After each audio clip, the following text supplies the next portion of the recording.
இந்த வாழ்க்கை ஒரு நாடக மேடை, அதில் நடித்திடும் நடிகர்கள் நாம். இந்த வாழ்க்கை ஒரு புத்தகம் என்றால் அது கூறிடும் பாடம் நாம். இந்த வாழ்க்கையில் கதைகளோ 100, அந்த கதைகளை நான் உனக்கு சொல்கிறேன் கேளு.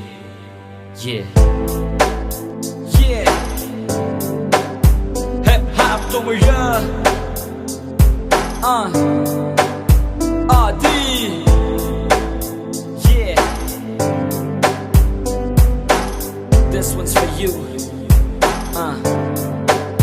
Listen.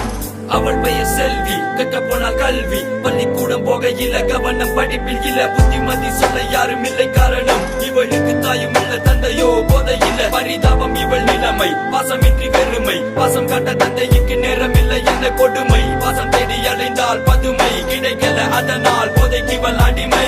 தோழி என்ற பெயரினில் சில பேர், காதலித்து பார் என்று முட்டிவிடும் பல பேர். காதலித்தால் ஒருவனை அவனும் நல்லவன் இல்லை என்று செய்வள் பாவம் ஒன்றும் அறியாத சின்ன பிள்ளை.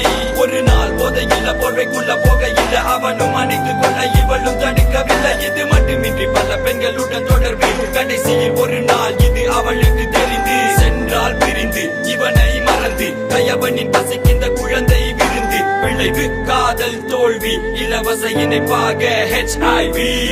மரண படுக்கையில் வாழ்க்கை தெரிந்தது, செய்த தவறை எண்ணி மனம் இங்கு வருந்தது. 16 வயதிலே வாழ்க்கை முடிய வேண்டுமா? கண்களை மூடினால் இறைவனிடம் வேண்டினால் எனக்கொரு வரம் தா, அழுதிடும் சின்ன பிள்ளை நான், உந்தன் கைகளில் ஏந்திக் கொள்வாய்.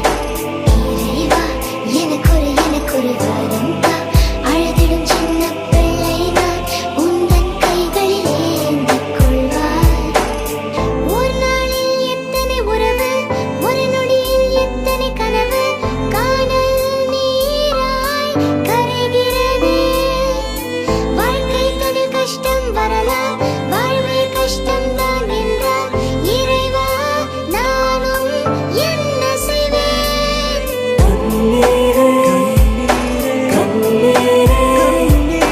கடல் போலே கஷ்டங்கள் நஷ்டங்கள்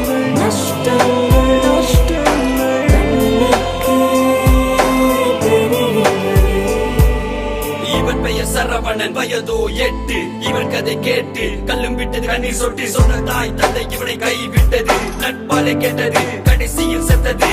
தந்தை குடிகாரன், தாய் சரியில்லை போக்கு. சிறு வயதிலே இந்த பிஞ்சு நெஞ்சில் நஞ்சை விதைத்து சமுதாயம் ஒதுக்கிட தவறான நண்பர்கள். சிறு வயதினில் போதை கடுமையாகும் சிறுவர்கள். வறுமை இவன் திறமையை கட்டி போட்டது, கலைஞனாக வேண்டும் என்ற கனவை வெட்டி போட்டது. கை கொடுக்க யாரும் இல்லை, கையில் கூட காசு இல்லை. ஐயோ பாவம் என்ன செய்வான் இவன் சின்ன பிள்ளை. நண்பருடன் சென்று கொண்டு செய்தான் முதல் திருட்டு. 12 வயதில் இவன் மேல வழக்கு. 2 வருடத்தில் மெல்ல மெல்ல மாறினான். 14 வயதில் கொலைகாரன் ஆகிறான். காசுக்காக நண்பனை காட்டி கொடுக்க, நடு ரோட்டில் வைத்து இவன் அது உயிரை பறிக்க. நாயடிச்சு போட்டா கூட 4 பேரு கேட்பாங்க, யாரும் வந்து தூக்கவில்லை, கேட்க ஒரு நாதி இல்ல. மரண படுக்கையில் வாழ்க்கை தெரிந்தது, செய்த தவறை எண்ணி மனம் இங்கு வருந்தது. 16 வயதிலே வாழ்க்கை முடிய வேண்டுமா? கண்களை மூடினான், இறைவனிடம் வேண்டினான். இறைவா எனக்கொரு வரம் தா,